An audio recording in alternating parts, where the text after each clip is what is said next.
So hi guys, and today is Saturday and we're gonna fix this thing because my god guys, look, Sorry for my it's too arty much. voice. And as I look at the other side, so let's work it out. I'm just gonna remove some clothes that I'm not using anymore.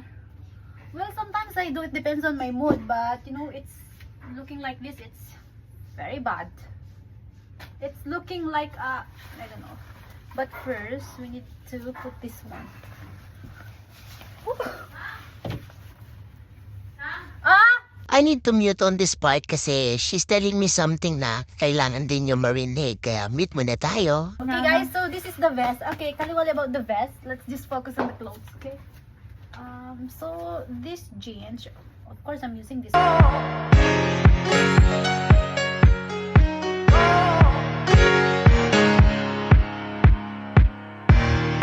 So I have here Red Horse.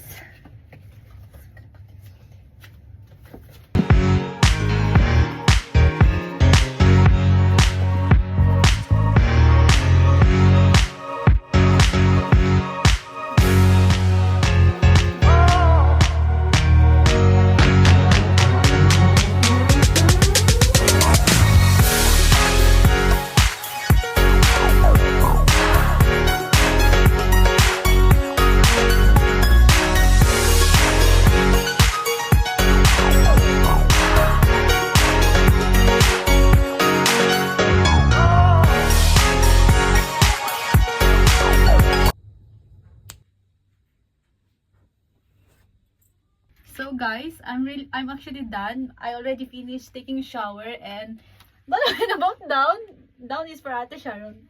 This is mine, and kaliwali about the bras. So charan! This is the work I did. But still, I removed some of the clothes, like two small cartons. Still, it's still a lot. I don't know where to put all of them.